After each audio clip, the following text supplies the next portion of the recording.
মাননীয় মুখ্যমন্ত্রী মহাশয় একটা কথা বললেন, খুবই ভালো লাগলো।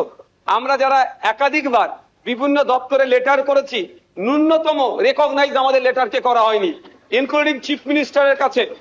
আজকে যে কথা বলেছেন এটাকে আমি স্বাগত জানাচ্ছি, যে উনি অন্তত কথা বলেছেন যে মিনিস্টাররাও রিকগনাইজ করবে, অর্থাৎ প্রাপ্তি স্বীকার করবে। আর একটা কথা উনি বলেছেন অল্প হলেও কাজ করব। আমরা বিরোধী, আমরা পজিটিভ কথা বলবো, রাজ্যের স্বার্থে বলবো, রাজ্যের জনগণের স্বার্থে বলবো। অহেতুক বিরোধিতা করার জন্য বিরোধিতা আমরা করব না। সুতরাং মুখ্যমন্ত্রী মহাশয়কে বলবো, অল্প নয়, আমরা যেগুলো আর্গুমেন্ট করব, আমরা যে ডিমান্ড গুলো রাখবো, ব্যক্তি স্বার্থের জন্য নয়, মানুষের স্বার্থে, নির্বাচিত হয়ে এসেছি তাদের স্বার্থে, সেগুলো আপনি পুরোপুরি যদি আমাদের জন্য, বাংলার মানুষের জন্য করেন, আমরা আপনার কাছে অবশ্যই কৃতজ্ঞ থাকবো। আবারও মুখ্যমন্ত্রী মহাশয়কে ধন্যবাদ জানাবো। দীর্ঘদিনের স্বপ্ন এটা আমাদের সকলেরই, যে আমাদেরকে নির্বাচিত করে এই হাউসের মধ্যে পাঠাচ্ছে। মাসের শেষে আমরা 1,21,000 টাকা নিয়ে বাড়ি যাচ্ছি। আমরা সেই জনগণের জন্য কি রোল প্লে করছি, কি বক্তব্য দিচ্ছে হাউসের মধ্যে, না হাউসের মধ্যে এসে শুধু সময় কাটিয়ে চলে যাচ্ছি। যে আপনি লাইভ স্ট্রিমিং এর যে কথা বলেছেন, এটাও আমি আপনাকে কৃতজ্ঞতা জানাচ্ছি, স্বাগত জানাচ্ছি। এটা হওয়াটা খুবই দরকার ছিল।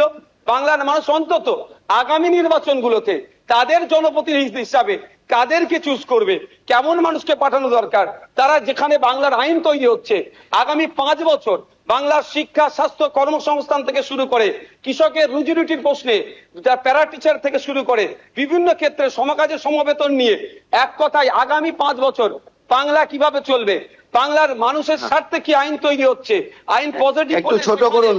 বিরোধী স্যার শেষ করবো বিরোধী হলেও স্যার একটা দিন সুযোগ পাচ্ছি বলার, এরপর তো টাইম মেনটেন করে দেবেন। তো স্যার সেই জায়গাগুলো লাইভ যেটা আছে সেটা আমি স্বাগত জানাচ্ছি। আমি আবারও আপনাকে ধন্যবাদ জানিয়ে বলবো, বহুদলীয় যে গণতন্ত্র আছে সেটার পূর্ণ মর্যাদা দিয়ে আমাদের মতো ছোট্ট যারা বিরোধী আছি তাদেরকে পরিসর দেবেন। ধন্যবাদ স্যার। এখন অল ইন্ডিয়া সেকুলার ফ্রন্টের শ্রী মোহাম্মদ নওশাদ সিদ্দিকীকে তার বক্তব্য রাখার জন্য অনুরোধ করছি।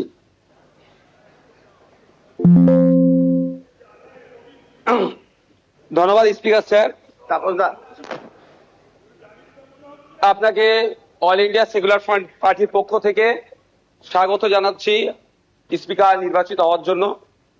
আমরা আশা করব আগামী 5 বছর আপনার নেতৃত্বে এই অগাস্ট হাউস তার গরিমাকে বহন করে চলবে, এবং সাথে সাথে আমরা যারা বিরোধী আছি তাদের সর্বোৎকৃষ্ট জায়গা, মতামতের জায়গা হচ্ছে এই অগাস্ট হাউস। আমরা আমাদের মতামত নির্দ্বিধায় নির্বিঘ্নে এখানে রাখতে পারবো, এবং যারা শাসক দলে আছে আমাদের মতামতের ভিত্তিতে গঠনমূলক অবশ্যই যেগুলো হবে সেগুলোকে গ্রহণ করবে। স্পিকার স্যার, আপনার অনুমতি নিয়ে 2-1টা কথা বলবো, যদি এই প্রসঙ্গ নয়। সত্যি আমি আজকে বসে খুব ফিল করছিলাম, হাসছিলাম মনে মনে। আজকে তাপস রায় বাবু যে কথাগুলো বলছেন খুব একটা ফেলে দেওয়ার নয়। আমি আমি আমি আমি বলবো, আমি 2021 সালে নির্বাচন হওয়ার পরে 6টা মাস এমন দিন পার করেছি, আমার মনে হচ্ছিল যে আমি ইস্তফা দিয়ে দিই, অন্তত আমার ছেলেগুলোর উপর অত্যাচার যদি বন্ধ হয়। এই সময় ফিল করেছি, পার করেছি। পোস্ট পোল ভায়োলেন্সে 2021 সালে, আমি এতে কিন্তু বিজেপিকে দরার সার্টিফিকেট দিচ্ছি না, কিন্তু 2021 সালে যে সমস্যার সম্মুখীন আমরা হয়েছিলাম, আমাদের কর্মী খুন হয়েছিল, একাধিক বাড়িঘর লুটপাট হয়েছে, ভাঙচুর হয়েছিল, সে অর্থে। তবে হ্যাঁ, একটা জিনিস, এই 2026-এ দাঁড়িয়ে কিন্তু বেশ কিছু ধর্মের স্থান আক্রান্ত হয়েছে। মাননীয় মুখ্যমন্ত্রী মহাশয়কে এবং বিজেপি যারা আছে তাদেরকে বলবো সেইগুলো আপনারা লক্ষ্য রাখবেন, সেগুলো লক্ষ্য রাখবেন। আজকে এই হাউসে যে কথা চালাচালি হচ্ছে, আমি বসে বসে ফিল করছিলাম সময় গিয়েছে আমাদের বক্তব্য, বিরোধীদের বক্তব্য শাসকের পছন্দ হয়নি, চিৎকার করে বন্ধ করে দেওয়া হয়েছে। এই হাউসেও কিন্তু 21 থেকে 26 আমরা দেখেছি। আমরা আশা করব ওই দিনটা আসবে না। আমরা বিরোধী যারা আছি গঠনমূলক প্রস্তাব রাখবো, শাসক দল যারা আছেন তারা গ্রহণ করবেন।